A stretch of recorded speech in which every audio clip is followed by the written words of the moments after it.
Okay, so what if I told you that loneliness is just like being on a quest in an epic fantasy novel, and reframing your life as a courageous hobbit or an elf can completely transform your mental health?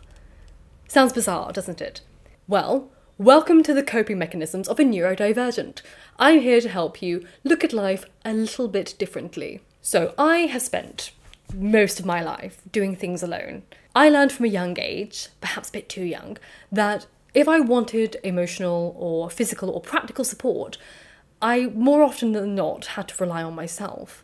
If I was struggling with bullying at school, no one was going to comfort me. If my homework was difficult, well, no one was going to help me with it. And if I had any questions about life and I needed guidance on them, well, I'd have to ask Google and pray some randomer on a forum somewhere was sage and stable enough to provide appropriate advice about everything from bodily functions to mental health problems, relationship and work issues. As I grew older, the loneliness of doing life alone amplified, and in my 30s, the weight of the burden became immense, to say the least. I work for myself and I live alone. I don't have any colleagues to even say good morning to or to go out to drinks with after work. I don't have a team or any teammates. Every project, chore or task that I do every day is my responsibility to complete and achieve alone. And if I fail, well, the failure is entirely my burden to bear as well. Additionally, I study alone and I don't have a cohort. And I spend most of my days in complete and utter silence unless I schedule a phone call with someone. But, face-to-face interactions aren't really that frequent, particularly when you do what I do. Now, I'm an introvert, so this lifestyle doesn't bother me that much. But some days are harder than others. And even when I know the pragmatic answer to all of my issues, the dogs have joined. When something goes wrong, I can't just ask someone for help. I must have to learn to fix it myself. If I'm struggling emotionally with the stress of everything, I know I just have to suck it up and get on with the work because crying alone to myself won't make the problem go away. And I know doing everything alone isn't really a problem in the grand scheme of things. There are so many worse things to go through in life, and the answer to really all of my issues really lies within myself. So let's talk about the loneliness pandemic. Suck it up, buttercup, pull on your big girl socks and get on with it. That was the attitude that I was raised on.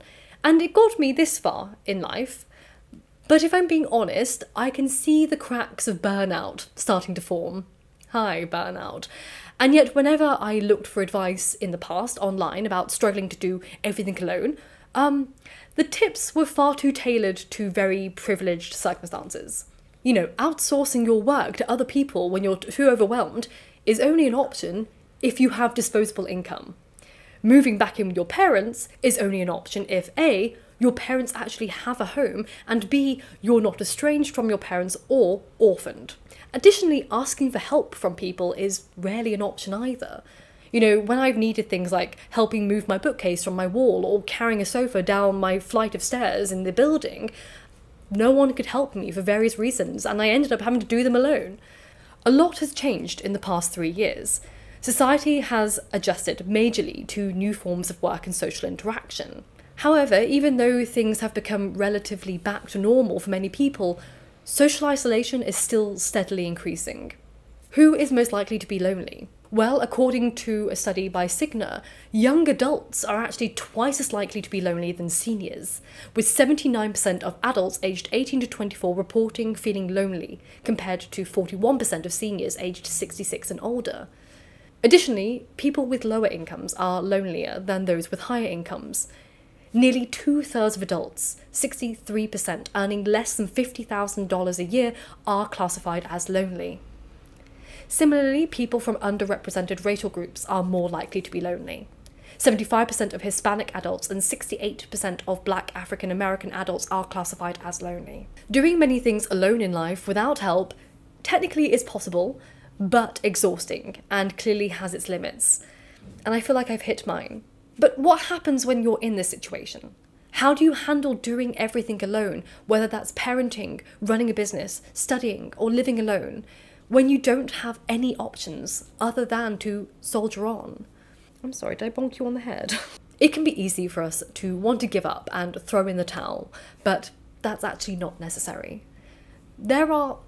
I'm quite a reader, and let me tell you, there are so many heroes and heroines in stories across centuries who've achieved great things all alone and overcome tremendous hardships using their mental fortitude, determination, and resilience.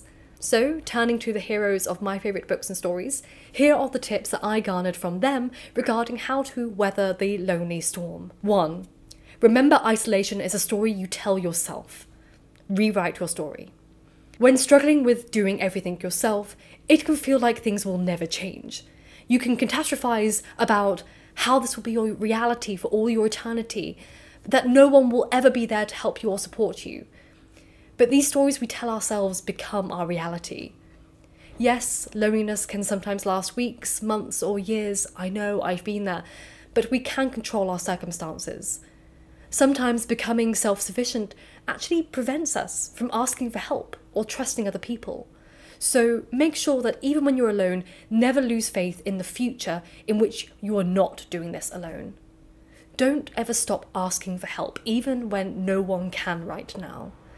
There's nothing more detrimental to one's mental health and well-being than losing all hope and faith in a better future. Remember, the goal is to have a team one day. But many heroes go through quests and stages in their journey where they have to deal with the demons alone for a while. And that could be not just for one whole book, it could be for a few chapters. Or it may be for one book, but in a whole massive epic series. 2. Write about your experiences. It's a story worth documenting. This is all to do with reframing loneliness as a quest and as part of a great adventure, not a sob story that you tell yourself and other people. When we're alone, we tend to sit with our thoughts festering in our heads, or inappropriately oversharing on social media, or to the first person we meet. This is when you can benefit from writing the most. It doesn't have to be just a basic diary entry. The emotions that you're feeling can become part of a fictional character, or a chapter in a biography that you'll never publish, or a blog post, or a video script. Guess how this video came about? The benefits of journaling your thoughts and feelings are vast. Studies have found that writing in a journal can lead to better sleep, a stronger immune system, more self-confidence, and a higher IQ. So the next time you're feeling overwhelmed, stressed, and crying, I recommend writing out everything you're feeling, or even recording your feelings on a voice memo to yourself that you can write down later. Your story is worth saying aloud to yourself. You are the protagonist, the audience, and the author.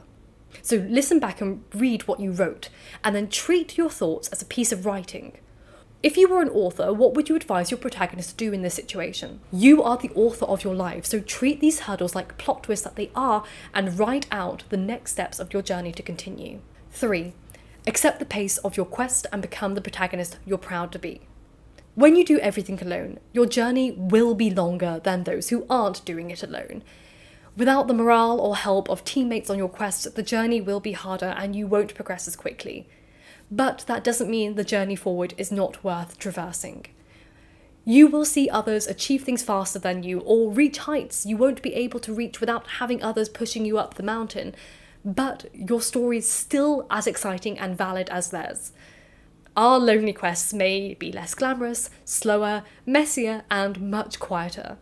We may not build memories with other people for a while or forge deep bonds, but we have an advantage. We have a unique access to our inner thoughts and desires. So use this period of isolation and loneliness on your quest to become the protagonist you've dreamed of being. You can grow as a person in unimaginable ways without the distractions or negative influences of other people. You can learn who you truly are and build the confidence to be unapologetically yourself, so when you do finally cross paths with someone who will want to join you on your journey, you are confident and proud of the person that you bring forth to that dynamic. I hope this video has helped you in any way. If it has, please consider liking and subscribing and signing up to my newsletter. If you have any requests for other videos, there is a Google Docs form down below in the description box. Thank you so much for watching, and remember, books save lives, so keep reading.